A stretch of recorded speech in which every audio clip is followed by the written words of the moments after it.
지금까지 세 분의 발표를 들어봤습니다. 일단 첫 번째 세션에서는 신한금융투자 강상훈 팀장님께서 ES채권의 국내외 현황들과 그 다음에 특히 이제 발행, 유통과 관련되는 자료들까지 분석을 해서 실제로 ESG 채권 자체가 이제 거스를 수 없는 환경의 변화 흐름이다라는 말씀을 해주셨고요. 두 번째 세션에서는 한국신용평가의 김영수 상무께서 한국 ESG 채권의 인증과 현황 그리고 과제에 대한 말씀을 해주셨습니다. 그래서 인증과 관련되는 제반의 내용들과 그 다음에 그 앞에 이제 시장도 간략하게 설명을 해주셨고요. 세 번째 섹션은 법무법인 하우의 이근호 변호사님께서 ES 채권 관련 제도에 대한 말씀을 드렸습니다. 특히 이제 흥미로운 점 중에 하나는 국내에서도 ES 채권을 포함한 ESG 금융과 관련되는 법제화를 지금 시도하고 있고, 이런 것들의 기본적인 근간은 EU의 제도와 상당히 유사한 흐름을, 즉 글로벌 제도와 유사한 흐름 속에서 지금 법제화를 추진하고 있다라는 말씀을 해주셨습니다. 간략하게 정말 최근에 듣기 어려운 아주 소중한 의견들을 들었고요. 제가 발표를 들으면서 몇 가지 좀 질문들이 있어서 간략하게 세 분에게 각각 질문을 드리도록 하겠습니다. 첫 번째, 김상훈 팀장님에게 좀 드리고 싶은 질문은, 사실은 ESG 채권이라는 것이 발행과 관련돼서 인증이라는 절차를 밟고 또 나중에 사후 관리도 하고 또 자금을 조달하면 그 자금의 사용 용도가 제한이 되어 있는 그런 채권이라고 볼 수 있습니다. 발행 코스트나 노력이 좀 들어가는 채권들이죠. 그래서 그런 것들이 그 세제 혜택이라든지 혹은 조달 코스트를 낮추는 이런 혜택들이 없으면 발행자 인센티브가 없을 가능성들이 있고요.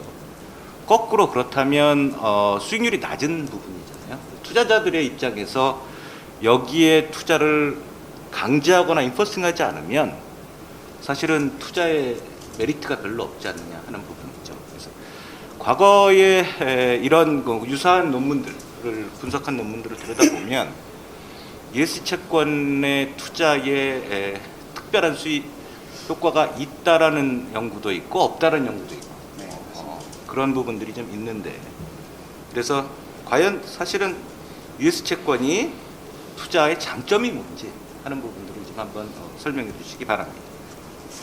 네, 사실 박사님께서도 말씀하셨지만 관련 논문들이 굉장히 많고 사실 우리나라만 이제 개화이지 해외에서는 워낙 발행 역사도 조금 있고 하다 보니까 그것들을 이제 백테스트를 했던 다양한 결과들에 관련된 논문이죠.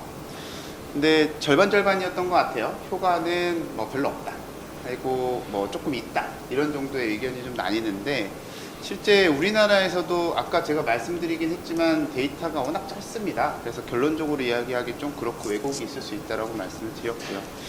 다만 그 모두에 말씀을 드렸던 전체적인 박사님이나 아니면 지금 보시는 여러분들도 잘 아시겠습니다만, 금융시장이 어떤 패러다임이 바뀌면 굉장히 큰 변화를 가지고 오고요. 자금의 이동은 결국 수익률을 결정할 수밖에 없을 거라고 봐요.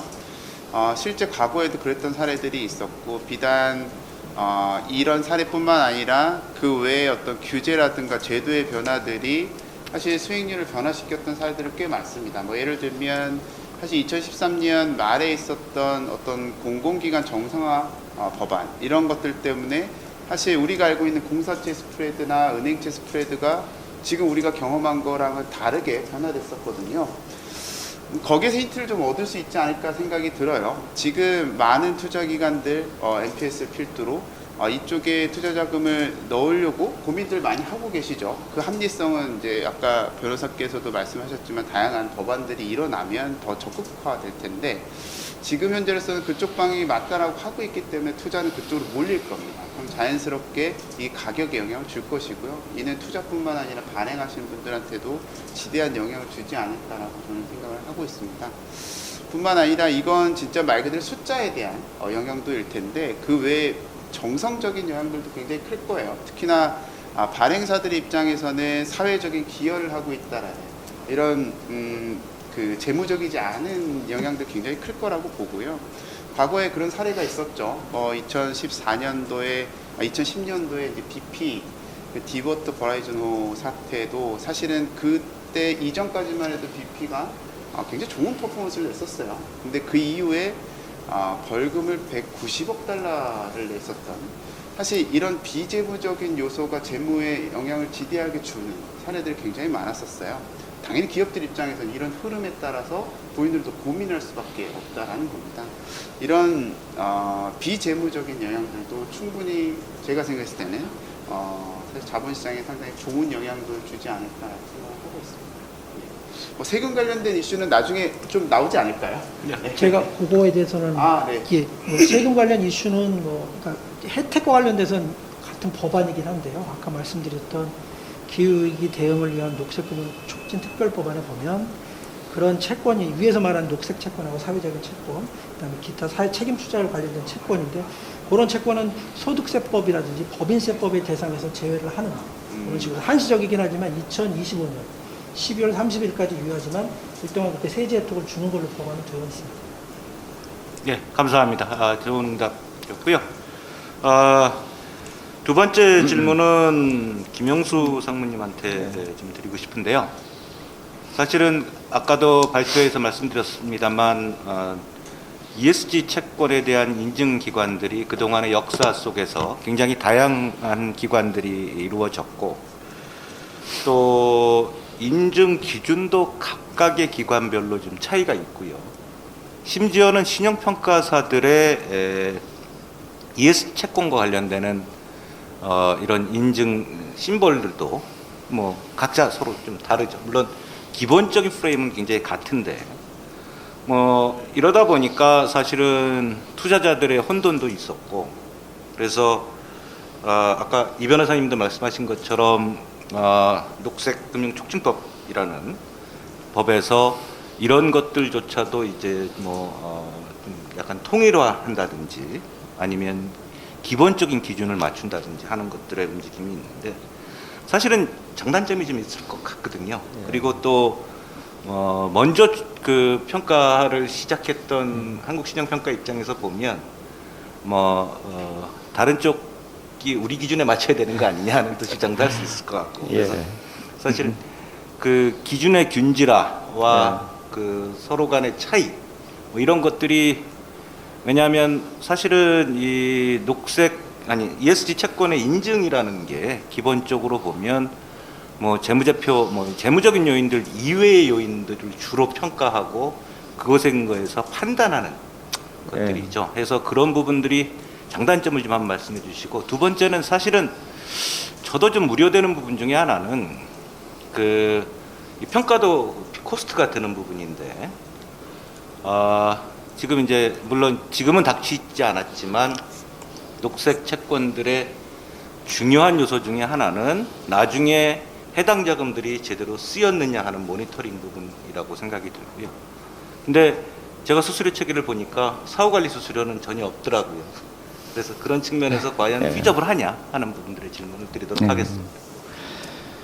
먼저 첫 번째 지금 인증기관별로 부호도 다르고 그리고 다소간의 그 평가 기준이라든지 이런 것도 차이가 있어 보이고 하는 그런 부분들에 이제 때문에 시장의 투자자라든지 시장에서 약간의 이제 혼란 또는 그걸 좀 명확하게 이해하기 어렵다 하는 그런 측면에서 말씀한 대로 이제 통일하는 것이 좀 좋지 않느냐. 신용평가도 같은 부호를 쓰고 있죠. 신용평가 3사가 모두 같은 부호를 쓰고 있기 때문에 좀 더 알기 쉬운 부분이 있을 것 같습니다.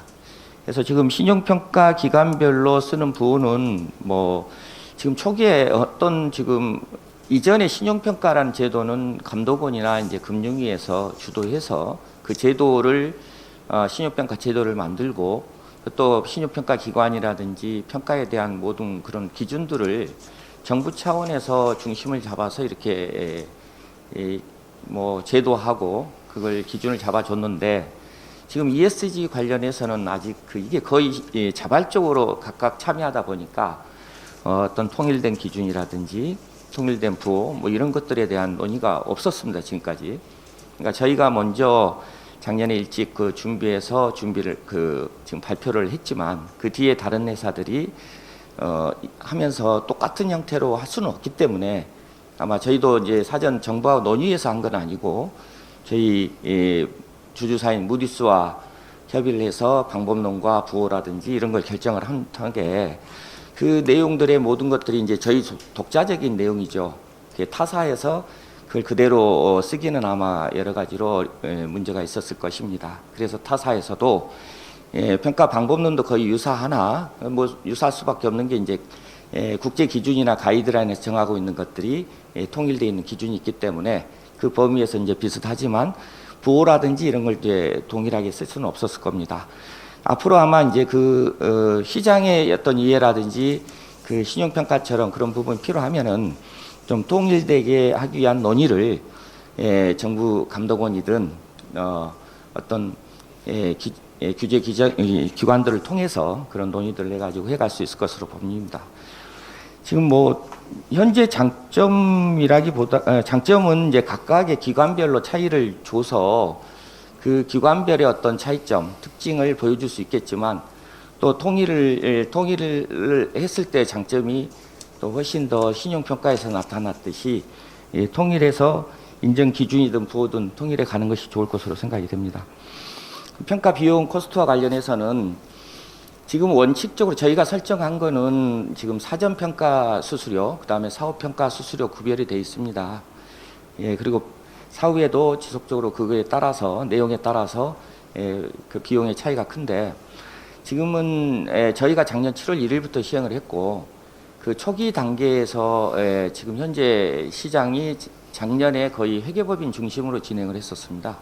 회계법인들은 이제 평가 수수료 부담이 상대적으로 들어간 노드에 거기에는 이제 가져온 자료를 검토해서 인증 적합 부족감만 해주기 때문에 그 비용이 기업에 대한 인증 비용이 상대적으로 저렴할 수밖에 없었고 저희가 시장에 들어왔을 때 그 부분에 기업의 부담이 상당히 있는 부분 때문에 기업에서 높은 비용 부담을 지급할 그 의사나 이런 여지가 없었죠.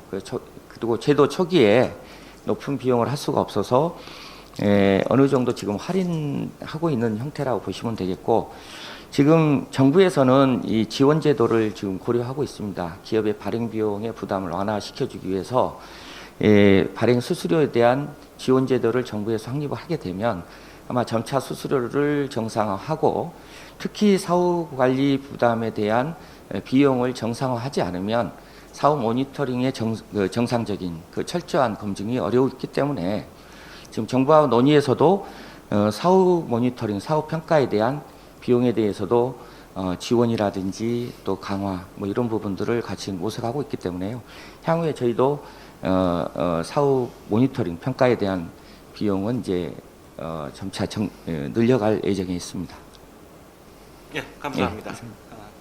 다음 세 번째 질문은 이근우 변호사님한테 좀 여쭤보고 싶은 게 사실은 발표 내용 중에 특히 이 법제화와 관련되는 내용이나 또는 EU에서 추진하고 있는 탁소노미에 관련되는 내용들은 제가 그동안 열심히 공부를 안 해서 그런지 굉장히 재밌게 잘 들었습니다. 근데 이게 이제 어떤 제도든 마찬가지인데 사실은 그러니까 녹색 채권이라는 것들이 물론 이제 프린시플 베이스에서 각각의 가이드라인들이 설정되고 그 가이드라인 하에서 인증 기준들을 하고 하는 과정에서 보면 특히 이제 제가 어느 문헌에서 보니까 중국 같은 경우가 발행한 채권들을 다른 데 사용할 수 있도록 그러니까 비녹색, 비그린 부분에 사용할 수 있도록 해서 녹색 채권들의 어떤 본질을 흐린 사례들도 있다라는 얘기를 듣긴 했고요. 그런 측면에서 보면 보다 강력한 법제나 제도화가 중요하다고 생각하는데 또 이렇게 법제화나 제도화가 되면 획일성의 문제들이 또 따를 수 있지 않을까 하는 우려도 좀 되고요. 그래서 그런 측면에서 사실은 이번에 추진하고 있는 녹색금융 촉진 특별 법안 변호사님께서는 이걸 빠른 입법을 좀 바람직하다라고 말씀하시긴 했지만 장단점이 혹시 있지 않나 하는 생각이 들고요. EU 이외에 또 다른 나라에서 이런 것들이 법조화된 사례들이 좀 있는가 하는 말씀을 좀 여쭙고 싶습니다. 아, EU와 관련돼서요? EU 외에 다른 나라의 EU 법조- 이외에 뭐 미국이나 중국이나 혹은 기타 다른 나라에서 텍소노미와 관련돼서는 현재 EU 외에 중국은 아직 중국은 있다고 저는 들었습니다. 중국 들었고 미국은 아직은 없고. 예. 그렇지만 미국에서는 SEC가 텍소노미와 관련돼서 구체적인 입법은 없지만 관련된 뭐 증권 리포트라든지 이런 걸 할 때 그런 부분을 좀 고려하는 걸로 좀 들고 있고요. 그다음 EU 같은 경우는 가장 선진적으로 본인들이 입법도 하고 거기에 따라 전문 리포트도 만들고 그다음에 다른 나라들이 참조할 수 있는 그런 세부적인 사항까지도 가이드라인으로 참조할 수 있는 자세한 사항까지도 다 들어가 있어서 저희들 같은 경우는 EU와 관련된 내용들을 많이 언급하고 사실 K 텍소노미도 EU 외에도 가령 ISO라고 하는 뭐 국제표준이나 이런 것들도 참조를 하긴 하지만 그래도 가장 중요했던 그리고 제일 많이 참조했던 건 EU 텍소노미에 대한 그런 리포트라고 알고 있습니다. 그래서 다른 나라도 조금 있긴 하지만 여전히 그래도 제일 기본적으로 그럼 우리가 가장 많이 참조하고 표준화될 만한 게 EU 텍소노미 아닌가 그렇게 생각을 합니다. 예, 제가 추가적으로 좀 말씀드리면 EU 외에는 이제 국내 이 아시아권에서는 이제 일본의 경우가 이제 우리하고 여러 가지 여건이 비슷한데 일본 같은 경우는 이제 가이드라인도 자체 만들었을 뿐만이 아니라 이 인증이나 사후 그 ESG 컨설팅 관련된 부분을 이제 정부 환경부나 거래소 주도로 해서 특히 환경부 안에서 여러 가지 등록제도, 지원제도 여러 가지 형태의 법제화가 우리보다 좀 더 빨리 이루어져 있습니다. 예, 감사합니다. 사실은 시간이 좀 더 있으면 뭐 더 많은 다양한 질문과 발표들이 좀 있었으면 좋겠는데 시간 제약으로 이상에서 발표와 토론을 마치도록 하겠습니다. ESG는 기업의 지속 가능성의 필수적인 요소로 이제 등장하고 있습니다. 지속 가능한 경쟁력 있는 기업을 발굴하는 잣대로 ESG 지표가 도입되고 있고 또 지금 현재 국내에도 약 82개사의 729개 종목 107.1조로 상장되어 있는 이런 ESG 채권이 지금 현재 발행이 돼서 지금 상장되어 있는 상황입니다. 그러나 이제 그 안에 내용을 들여다보면 대부분이 이제 사회적 채권, 즉 그 주택금융공사 MBS가 대부분을 차지하고 있고 녹색 채권은 잔액 기준으로 하면 약 한 8.6조, 이것도 물론 굉장히 큰 규모이긴 합니다만 지속가능 채권은 한 9.3조 정도에 이르고 있고요. 실제로 발행 기업들의 내용들을 들여다보면 기업, 금융기관과 공사, 뭐 MBS를 제외하면 사실 대기업 위주로 이렇게 발행이 좀 되고 있고 또 이런 기업들이 그 글로벌 표준에 맞춰서 뭐 과연 그 녹색 채권으로 인정을 받을 수 있느냐 하는 부분들도 아마 다양한 논쟁들이 있으리라고 생각이 됩니다. 그럼에도 불구하고 이제는 뭐 필수적인 요건이 ESG가 이제 기업의 지속 가능성의 필수적인 요건이 된다고 볼 수 있고요. 이런 측면에서 이번 세 분의 발표는 굉장히 시의적절했고 또 앞으로 이 부분에 대한 논의는 지속되어야 될 것으로 보여집니다. 오늘 더벨 크레딧 캐피탈 마켓 포럼에 이렇게 시청해 주신 여러분들께 감사를 드리고 또 오늘 발표해 주신 이 세 분에게도 깊은 감사를 드립니다. 앞으로 이 ESG 채권과 관련되는 다양한 논의와 발전이 있기를 기원하면서 오늘 포럼을 마치도록 하겠습니다. 감사합니다.